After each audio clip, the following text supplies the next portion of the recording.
Jeg beklager vindstøjen, men jeg har fået tidligt fri fra arbejde i dag, og jeg har lige et møde, jeg skal til i eftermiddag, så jeg har lige et par timer. Jeg lige skal slå ihjel, inden jeg skal tilbage på arbejde, så jeg har taget en tur på Vestjylland. Den er frølående fed, og det er koldt. Det ligger lige omkring en grad eller to, og så er der stort set direkte pålandsvand på herinde. Det er lidt spændende, om man kan se, at vandet er en lille smule farvet, og det burde ikke være til stor hindring her. Men jeg har prøvet at smøre min linførerrulle, og så har jeg måttet skifte til noget andet fletline. Det her det er 0,6 mm. Jeg er lidt spændt på, det egentlig det, jeg bruger til potentikken, men nu prøver jeg lige at se ad her. Og så starter jeg ud med en OLA 23 gram, så jeg skal kunne kaste lidt op mod vinden. Og så må vi se ad, om det ikke er alt for møget til herude.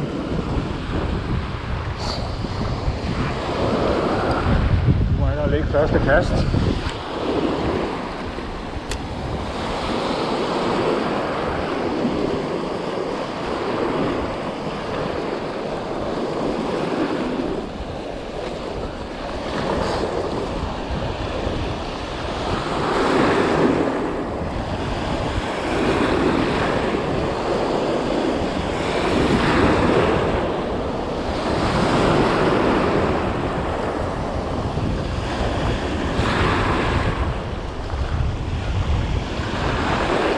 Der er lidt fnuller i vandet, fedtemøg herinde, men hvis kun helt inde foran, så det ser ud som om, at det godt kan lade sig gøre.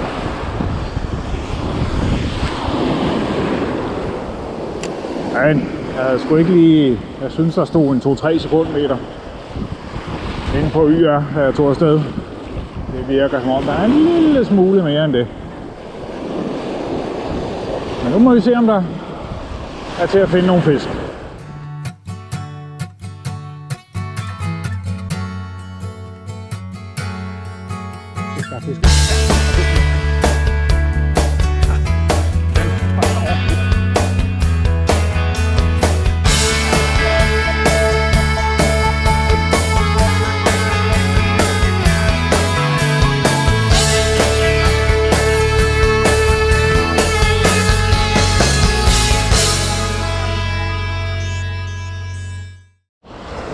Så er fiske 20 minutter. Ej, jeg kan se, at jeg mærker noget. Jeg skulle nok have haft taget min fiskehue på i stedet for min fiskehat.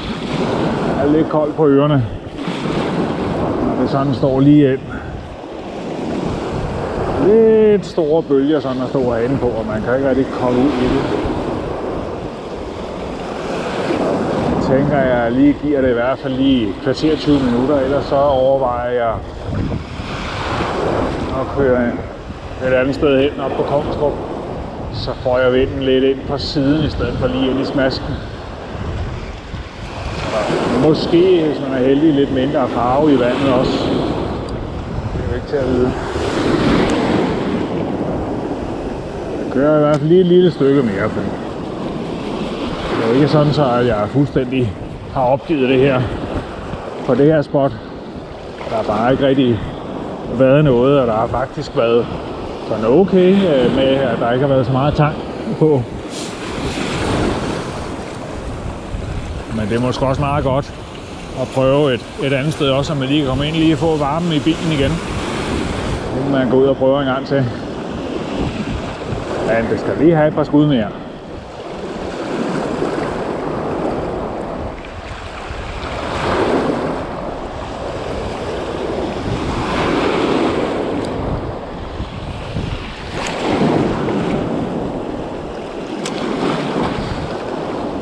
Den kaster simpelthen utrolig godt, sådan en OLR-wobbler her. Den drejer lige op mod vinden. Så selvom jeg kaster i modvind, så kan man sgu alligevel få fyret godt derudad. Og så tror jeg også sådan en 0,06 mm line her, den kan godt lige give mig 10 meter mere. Ja, det var 40 minutter her. Ikke rigtig mærke noget som helst. Så jeg tænker faktisk, at jeg går tilbage i bilen, og så skal jeg lige finde ud af, om jeg kører nordpå, eller om jeg kører sydpå. Fordi hvis jeg kører sydpå, kan jeg komme om på den anden side af søen, og så forhåbentlig finde lidt læs, og ikke der står med vind lige i smasken. Så det må jeg lige overveje på vej tilbage til bilen. Så har jeg i hvert fald den her, så går vi tilbage, og så må jeg lige finde ud af, hvad jeg gør. Jeg hælder nok mest til at gå sydpå på den anden side af Korsør. Så man lige får lidt varme i kinderne igen. Der er også kommet lidt mere skidt i vandet lige her. Så sidste kast. Og så er det ellers tilbage til bilen. Jeg har kørt 12 minutter længere nordpå. Og så ser det jo helt anderledes ud. Det er jo næsten helt stille. Og så er det blevet vinter. Så det begynder at sne. Der står et par snepper. Og jeg kan se, at der er en del edderfugle ude i vandet derude. Nu må vi se, om der så også er nogle fisk her. Men jeg har cirka en time. Så jeg tænker bare, at det er fisk let derude af. Så vi prøver at se. Lidt mere behageligt her, og ikke at have vind direkte ind i smasken.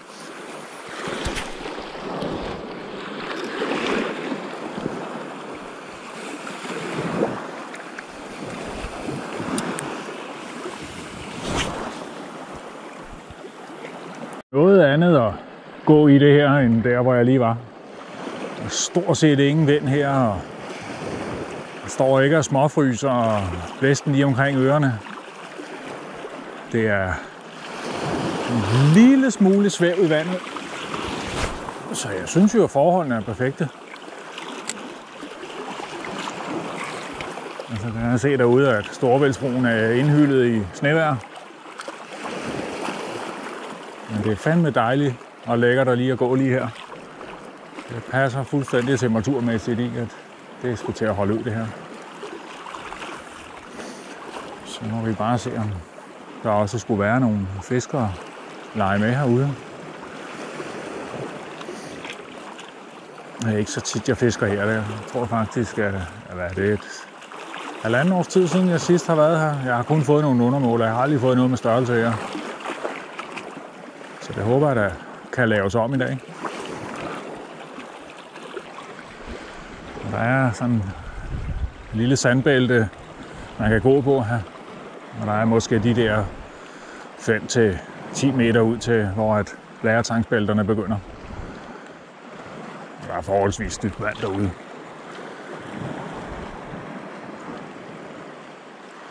Så det er bare at tage den stille og roligt. Fisk dernede, der er flere kilometer, man godt kunne fiske her, hvis det var det, man havde tid til. Men jeg har cirka en time.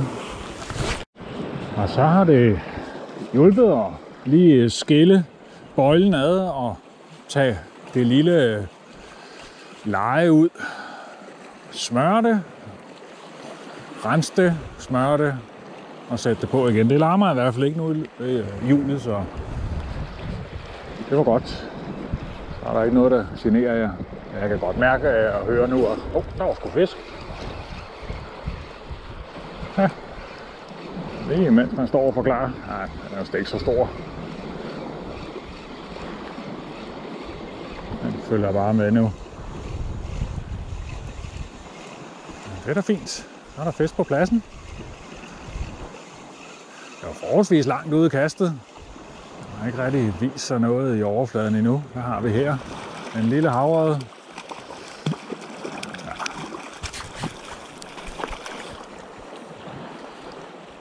35 cm. Jeg ser, om vi ikke kan afkroge den, uden at vi skal have fat i den.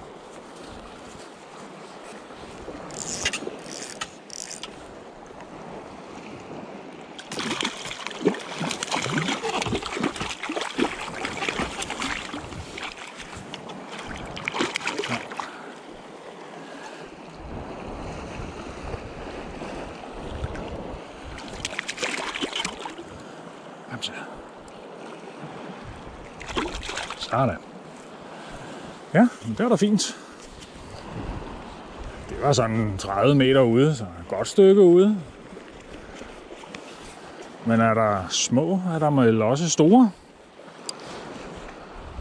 Vi prøver igen.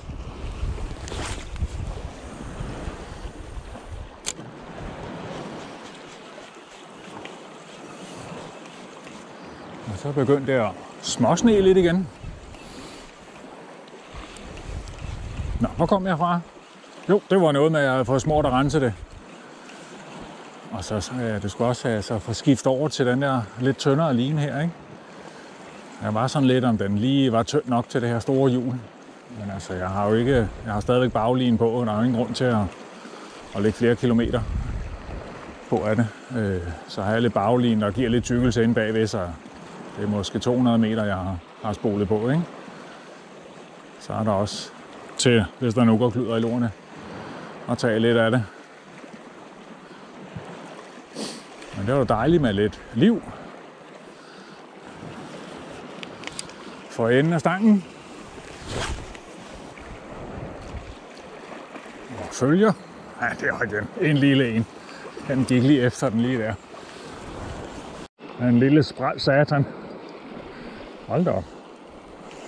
Jeg havde også et hug, men det var helt udkastet. Den her, den kom så de der igen. 30 meter inden. Desværre så er det nok samme størrelse som den, jeg lige har fået.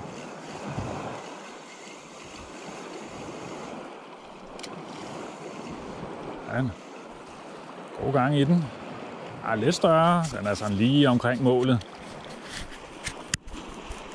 En fin fisk, den der. Den tager vi lige ned den gang.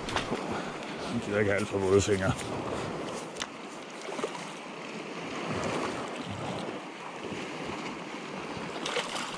Sådan der. Ja. Så nærmer vi os de 40, men også kun nærmer os.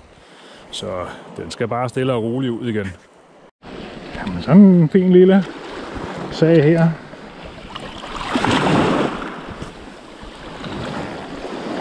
Der stikker den afsted igen. Jamen, det må jeg se at komme til at få fisket videre. Det var første kast efter den, jeg lige har fået. Så er der en mere. Det er samme størrelse. Så den skal også bare ud igen.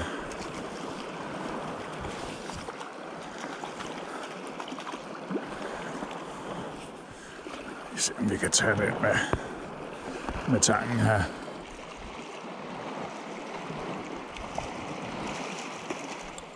Sådan. Yes. Ja, jamen, jeg stiger stadig igen.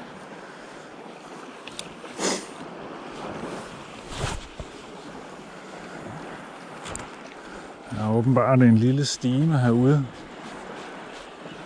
Jeg skal bare lige lidt op i størrelse. Jeg har haft et hug mere her. Og havde vendehvirvel efter den. Så må vi se, om vi kan lokke noget til.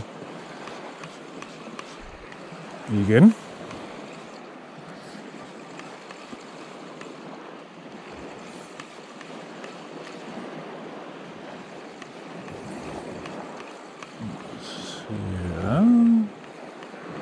Jeg har lige under en halv time tilbage til jeg er nødt til at pakke sammen og køre tilbage på arbejde, så kunne godt lige nappe en stor en også. Det ville fandme være lækkert. Der er ikke mere, der sker der. Den vej der så.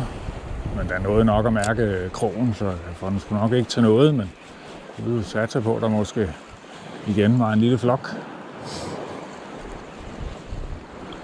Jamen, så har jeg også prøvet det med. Den knak simpelthen lige op i forfangsknuden. Det var ikke så godt. Så slutter min fisktur jo ligesom. Men det passede også med, at jeg havde cirka 10 minutter tilbage, men det er sgu da ærgerligt. En lidt dum måde lige at slutte turen på, men ja, okay. 3 fisk. Desværre alle 3 undermåler og så en enkelt følger. Så jeg synes, det er okay godkendt på 2 spots. Det første spot dernede, det var lige blæsende nok, men det her, det har sgu været fint at gå på. Så nu vil jeg pakke sammen og gå tilbage til bilen, og så må jeg ellers se at komme afsted til møde. Så tak fordi I så med.